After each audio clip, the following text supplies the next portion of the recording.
At the start of the season, Shedeur Sanders wasn't even in the quarterback conversation. He was benched, sharing reps with players many assumed wouldn't last on a pro roster. But instead of crumbling under that quiet dismissal, he watched, studied, and prepared. That kind of setting could have been a graveyard for confidence. Yet Sanders treated it like a classroom. By the time his number was called, he wasn't just ready. He was surgical. His breakout against the Titans wasn't a fluke. It was months in the making. And every rep with second-string players turned out to be reps toward mastery. Now as he heads into matchups against Josh Allen, Aaron Rodgers, Joe Burrow, and Caleb Williams, the stakes are even higher. If you're into the real story and all the messy twists they don't show on highlight reels, go ahead and subscribe. And if you're sticking around to see how this Browns QB chaos plays out, you should definitely be subscribed. Sanders' emergence as a franchise-caliber quarterback isn't just about proving he can win. It's about proving he belongs at the table with the NFL's best. These next 4 games aren't just competition, they're confirmation. And for those who once doubted his readiness, the evidence is mounting too fast to ignore. Tony Grossi had a lot to say about Shedeur Sanders before the season started, and none of it was kind. Throughout the preseason, Grossi was relentless, questioning Shedeur's capability, poking holes in his performances, even going so far as to suggest the team should cut him. He dismissed Shedeur's poise, doubted his NFL readiness, and leaned on every possible reason to discredit him, from his style of play to the players he was surrounded by during early reps. It wasn't subtle. It was targeted. And it wasn't just football analysis. It came with a history. Grossi, already known for his long-standing streak of negativity toward Browns players, brought that same bias into his coverage of Sanders. From the outside, it felt personal. From the inside, it was frustrating. And for Shedeur, it was fuel. Because while Grossi was tearing down his game from the safety of a press pass, Shedeur Sanders was putting in work behind the scenes, learning, developing, growing. Most rookies would have cracked under that kind of pressure, getting benched early, working with third stringers, watching others take the spotlight. But Shedeur took that time and used it. Instead of demanding attention, he stayed locked in. Instead of responding with ego, he responded with preparation. Every snap with a cut player, every moment on the sidelines, it all added up to something bigger. And when the moment finally came, when the offense became his, Shedeur didn't just deliver. He rewrote the against the Titans. Sanders went off. 364 yards through the air, 3 passing touchdowns, 1 rushing touchdown, a total of 395 yards of offense. And just as important, he led multiple comebacks from double-digit deficits. In his first real shot at leading the offense, he didn't just show flashes. He took control. He proved that all that time behind the curtain wasn't wasted. It was preparation. And he made sure people like Grossi felt every yard of it. Now here's where things get interesting. Because not long before that game, Shedeur had a tunnel encounter with Grossi after a preseason matchup. Cameras caught the moment. And instead of yelling or popping off, Sanders calmly confronted him. No hostility, just a direct question, laced with humor. Why was Grossi always hating on him? That moment mattered, not just because it exposed the dynamic, but because of how Shedeur handled it. Calm, confident, mature. He didn't need to clap back with insults. He let his presence do the talking. And now, his game is doing the rest. After the Titans game, Grossi was forced to do something rare for a critic with his track record. Publicly walk back his words. He praised Sanders' growth, his leadership, his command of the offense. He acknowledged the comebacks, the poise, the stats. And sure, it sounded more like damage control than genuine admiration, but it was a pivot nonetheless. Because he had no choice. The narrative had changed, and Grossi was no longer in control of it. The reality is, Shedeur's early season wasn't built for highlight reels. Playing behind the starters, lining up with guys who wouldn't even make the team, taking low-leverage reps, it would have been easy to check out. But instead, Sanders used that time to sharpen his game, learn protections, understand defenses, build muscle memory. What looked like a setback was actually one of the most important parts of his development. That's something the critics didn't count on. They saw a quarterback not good enough to start, when what they were actually looking at was a quarterback being patient enough to wait for the right moment. And now that the moment's here, he's capitalizing. The truth is, it was never about whether Shedeur had the tools. It was about whether people were willing to see them. And now, they don't have a choice. Because the results are right there. He's not being propped up by a stacked defense. He's not being carried by a defense. He's executing, leading, finishing games. What makes this story even more compelling is that it's not just about football. It's about perception. Media bias doesn't just affect players' reputations. It can shape careers. It influences fan bases. It colors narratives before a player even has a fair shot. And Shedeur's journey is a case study in how damaging that can be. Grossi's coverage wasn't balanced. It was pointed. And now it's unraveling. But Shedeur isn't waiting around for apologies. He's focused on what's next. Because while the Titans game was a breakout, his upcoming slate is a full-on proving ground. Josh Allen, Caleb Williams, Aaron Rodgers, Joe Burrow. These aren't just games, they're stages. Every one of them is a chance to show that Sanders doesn't just belong in the NFL. He belongs among its best. And if you thought the Titans' performance was a fluke, you haven't been paying attention. Shedeur's game isn't just stats. It's decision-making, pocket presence, composure in chaos. That's what turned the critics' heads.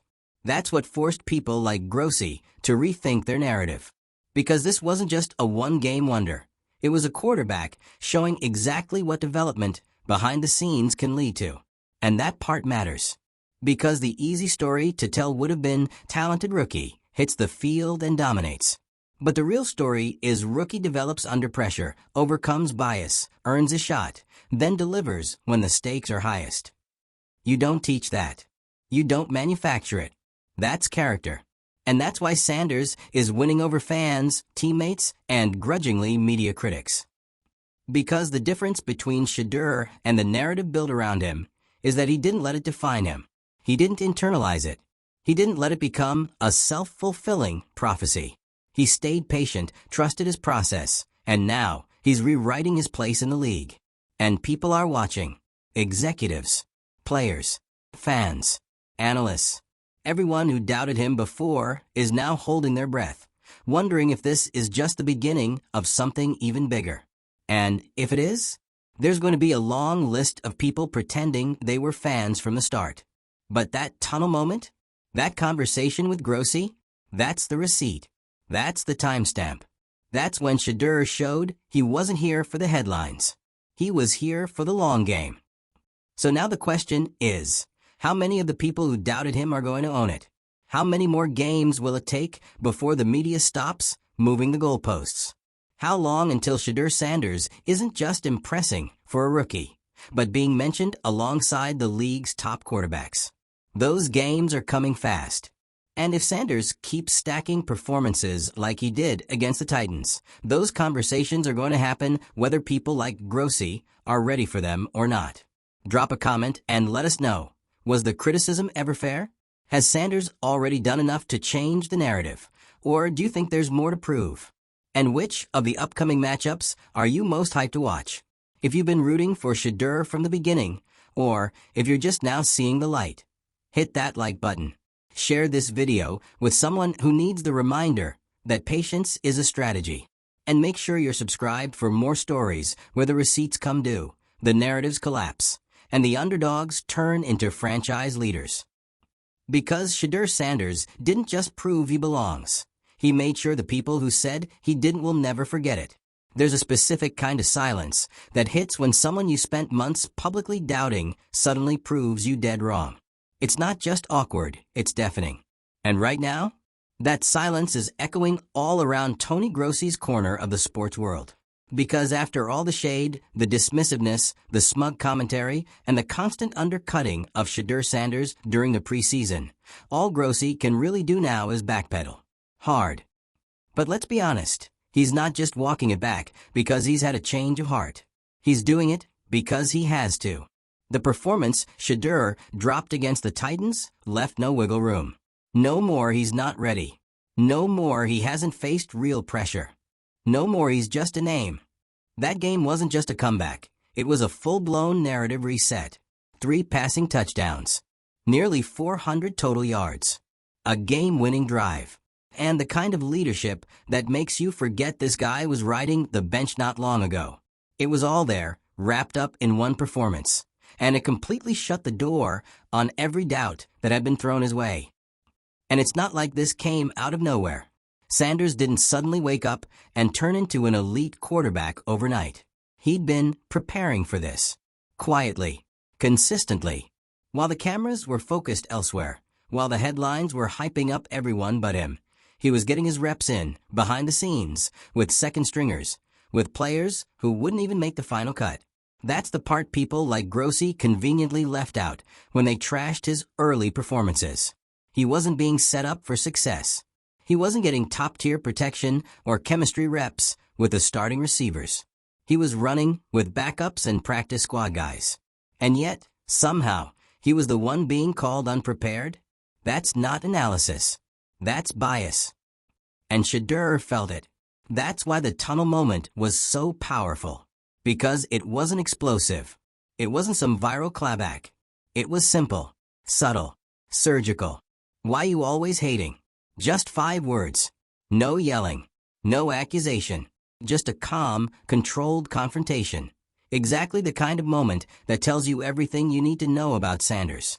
It wasn't about starting drama. It was about owning the space, about standing tall, and holding someone accountable for twisting a narrative that didn't match reality. And now that reality is impossible to ignore. Grossi tried to steer the story, and Sanders grabbed the wheel. What makes this so satisfying is how predictable the media walkback was. 1 minute, Sanders was supposedly not worth a roster spot. The next, Grossi is on air talking about his grit, maturity, and growth. Growth? Where do you think that came from? It wasn't spontaneous. It was the product of time, patience, and unshakable focus, something Shedeur had from day one, even when no one was giving him credit for it. And it's not just Grossi. He's just the face of it. The entire media machine that pushed this he's not ready storyline is now flipping the script. Now they want to act like they always saw the potential. Like they were just raising questions, not making assumptions. But receipts don't lie. And if you go back to the preseason coverage, it was less wait and see, and more cut your losses. This is what happens when you underestimate a quarterback who doesn't fit your preferred mold. Shedeur's style, his composure, even his background, it didn't fit the safe, boring prototype that some analysts are still clinging to. And so instead of evaluating his performance objectively, they leaned into skepticism, into doubt, into projection. But here's the irony. The very things they criticized, his calm demeanor, his time on the bench, his early reps with backup players, those are the things that made him ready for this breakout. They didn't slow him down. They sharpened him. They gave him time to study, to adapt, to grow without the chaos of being thrown into the fire too early. And when the moment finally came, he was prepared. That's what separates the real ones from the hype. It's easy to get excited about a rookie who lights it up in week 1 with a flashy offense. But what Shedeur did was deeper than that. He didn't just have a good game. He led a team. He made decisions under pressure. He recovered from mistakes. He carried himself like a leader with a decade of experience. You don't fake that. And now, with some of the league's biggest names on the horizon, the stage is set for something even bigger. Josh Allen, Caleb Williams, Aaron Rodgers, Joe Burrow. These aren't just football games. They're public battles for narrative control. And here's the best part. Shedeur doesn't have to beat them all to prove anything. He already proved he belongs. What these next games offer is the chance to cement it, to show consistency, to keep climbing. And every time he steps on the field, every snap he takes, every throw he makes under pressure, it's another reminder that the preseason takes were not just wrong, they were lazy. Because if Grossi and others had done the homework, they might have seen this coming. They might have looked past the stats and seen the composure, the maturity, the way Sanders carried himself when everything around him screamed chaos. But they didn't. And now they're playing catch-up. That's the thing about media bias. It's not always loud. Sometimes it comes disguised as concern. Sometimes it hides behind the language of objectivity. But it has consequences. When you constantly question a player's readiness without acknowledging the context, you shape how fans, teammates, and even coaches see him. You frame the conversation before it even starts. And that's what happened here. But Shedeur flipped it. With patience. With class. With performance. He didn't argue online. He didn't feed the drama. He just showed up and played the kind of football that speaks louder than any critic ever could. And in doing so, he didn't just change his reputation. He exposed how fragile those media narratives really are. So now we wait. We wait to see how many of the critics own up to their takes. We wait to see how many of them try to rewrite history. We wait to see just how high Shedeur can rise now that the noise is finally working for him instead of against him.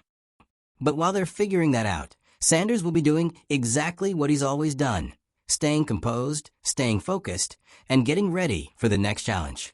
Because whether it's Grossi or any other talking head, the message has been delivered loud and clear. You don't get to write this man's story for him. And look, there's something especially satisfying about seeing someone succeed on their own terms. That's what makes Shedeur Sanders' rise so compelling. He didn't beg for validation. He didn't try to rebrand himself to appease the critics. He didn't get lost in the noise. He just kept showing up. While Tony Grossi was busy doubting, Shedeur was doing the work. While the narratives were being written without him, Shedeur was building his own playbook, not just for football, but for how to survive and thrive under a microscope. Let's not pretend the pressure wasn't real. Being the son of Deion Sanders already brings expectations, but entering the NFL with that last name, playing the most scrutinized position in sports, and being targeted by media voices who clearly weren't rooting for you, that's pressure most athletes would fold under. But Shedeur, he absorbed it.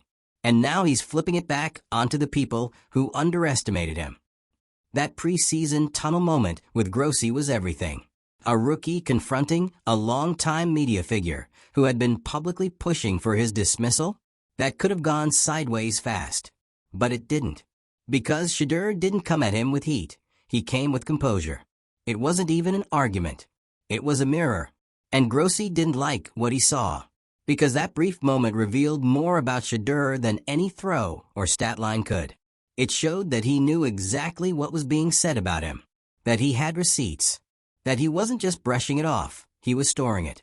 But even more importantly, it showed that he had enough control over his emotions to not let that criticism define him. That kind of maturity? You can't teach it. Especially not to a young quarterback just starting out in a league that eats players alive. And now, with one game, Shedeur has forced everyone who counted him out to reevaluate everything. We've seen breakout performances before, but this one hit different because of the context. Because of the story that led up to it. This wasn't a rookie lighting up a stat sheet out of nowhere. This was a quarterback who had been written off as a project, buried on the depth chart, playing with backups, and still managing to grow, to prepare, to learn. That's not luck. That's strategy. And that strategy worked. Against the Titans, Shedeur didn't just survive. He commanded the game. The way he stayed composed under pressure, the way he read the field, the way he led his team back from multiple double-digit deficits. That's what franchise quarterbacks do. And now he's forcing even his harshest critics to say it out loud. Grossi had no choice. The numbers were too strong. The film was too clean. The poise was undeniable. And now we're in this weird zone where the guy who spent weeks demanding Shedeur be benched is suddenly praising his leadership and growth. Growth? No, Tony. You just finally watched him play without bias. And the shift is only just beginning. Because now that Shedeur's on the radar for real, every performance is going to be dissected, debated, and spun. But the difference now? He's the one with control of the story. He's not chasing approval anymore. The critics are chasing him, trying to rewrite their takes, trying to find a seat on a bandwagon they swore wasn't going anywhere. It's almost funny how fast the narrative flips when you start dropping numbers that can't be ignored. And it's about to get even harder for the doubters to hide. The next stretch of games isn't just tough, it's elite. Josh Allen, Caleb Williams, Aaron Rodgers, Joe Burrow. Those are statement games. That's a murderer's row of quarterbacks who define the league. And Shedeur? He's about to walk into each of those games with a target on his back and a chip on his shoulder. But here's the thing, he's ready for it. Because this isn't the same kid who was rotating with backups in August. This is a player who's found his voice, found his rhythm, and forced his way into the conversation. He's not here to be anyone's backup plan. He's here to win. And he's already made one thing clear. If you doubt him, you're probably not paying attention. That's what makes this story resonate so deeply. Because it's not just about a player proving someone wrong. It's about challenging the way we judge people before they've even had a real shot. It's about pushing back against the idea that one bad series or one underwhelming practice should define your ceiling.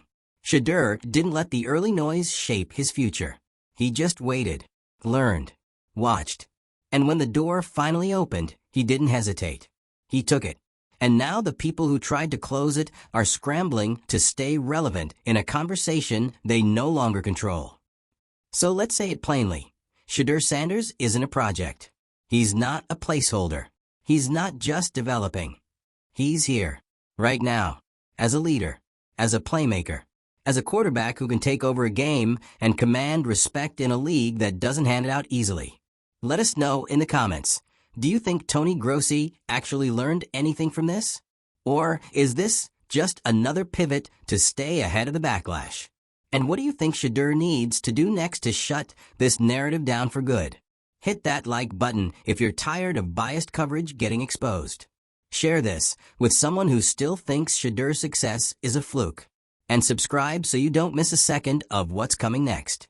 Because if Shedeur Sanders just flipped the entire conversation in one game, what do you think happens when he does it again?